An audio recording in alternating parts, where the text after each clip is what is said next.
Understanding God's purpose. When we face difficult situations, we should ask God to help us see some divine meaning in these experiences. Here's Gene. We've already looked at this passage, but let's take a quick look at this again, because it's powerful. But Joseph said to them, "Don't be afraid." They've come now. They're afraid because Jacob has died, that Joseph was really treating them well because he didn't want to hurt his dad or their father.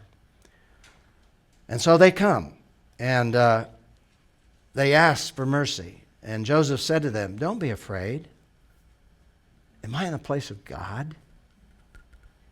And then here's one of the most profound statements in the Old Testament. You planned evil against me. In other words, you are responsible. You planned to take my life. You threw me in that pit. You sold me into Egypt as a slave. You planned evil. You were jealous. You were angry. And you did that.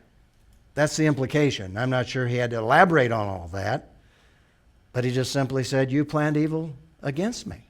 That's obvious. But God, in His sovereignty, in His grace, planned it for good. Now, how do you put that together? Well, that's Romans 8:28 really in the Old Testament, isn't it? God planned it for good to bring about the present result, the survival of many people. Therefore, don't be afraid. I will take care of you and your little ones. And He comforted them and spoke kindly to them. And as I said, that's Romans 8:28 in the Old Testament, which reads, we know that all things work together for the good of those who love God, those who are called according to His purpose. And the question, why is it virtually impossible to understand completely the great enduring truth embedded in Genesis 50:20 and Romans 8:28? It's virtually impossible for us to explain that, to understand it. See, God is sovereign. His ways are not our ways. His thoughts are not our thoughts. He is the sovereign God. He is the only one who can take evil and make it work together for good. And seeing meaning in suffering, to see meaning that behind our suffering, God can bring good out of that, can bring healing into our lives, at least an ability to endure that pain. And that was one of Joseph's secrets to survival during this time of intense pain and persecution in his life. I want to close with a story. Some of you have heard me tell this story before. It involves a man by the name of Viktor Frankl. He happened to be Jewish. He was a psychiatrist. He wrote a book that had to do with seeing meaning in suffering. He was a therapist.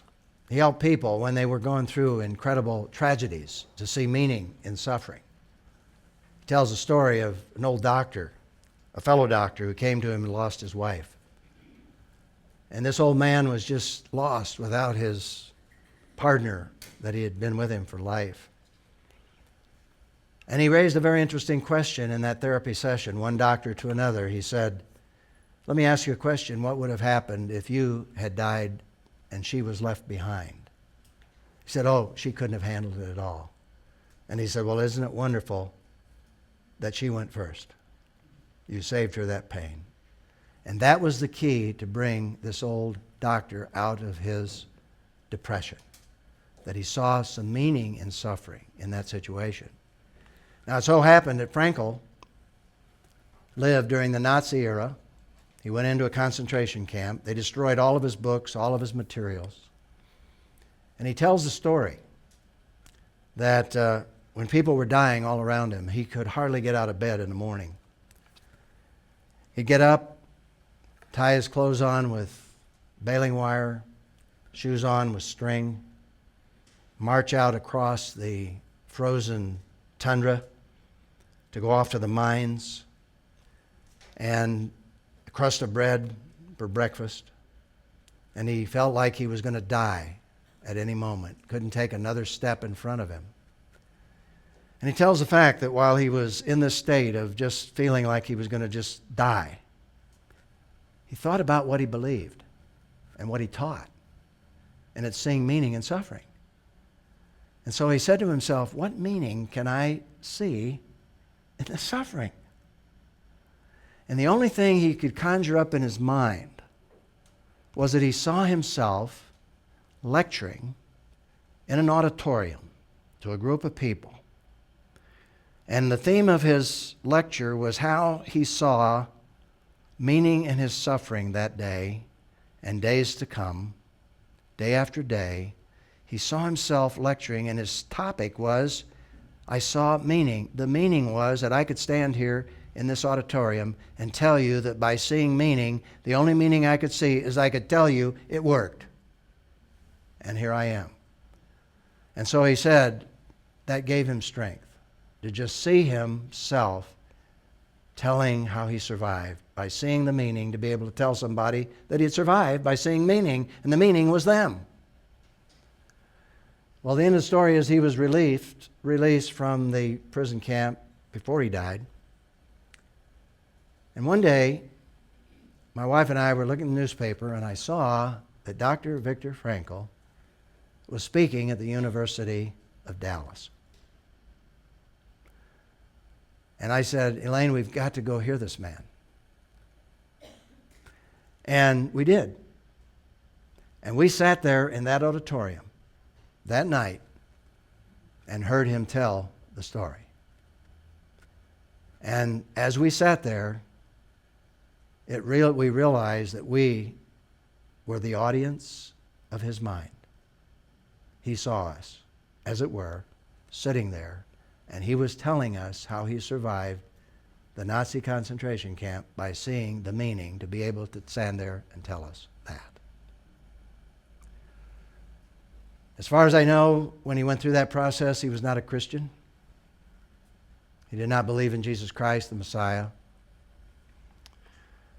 As he stood there and lectured that night, I think that he did have an element of Christian faith. I'm not sure what that faith was. But I draw a conclusion. I sat there and I said, if this works for an unbeliever who doesn't even know God through Jesus Christ, who saw meaning in his suffering, what about those of us who know God through Jesus Christ and we really understand Romans 8:28 at least to the extent we can understand it? That all things work together for good to those who love God, those who are called according to his purpose. I don't understand that. I can't explain all of that any more than I can explain what happened to Joseph when he looked at his brothers and said, you meant it to me for evil, but God meant it to me for good. Absolutely no way can you justify the horrors of a Nazi concentration camp. But in that horrible situation, he saw some meaning that gave him strength to be able to survive. Seeing meaning in suffering. And I think we have a wonderful illustration of that here in the life of Joseph.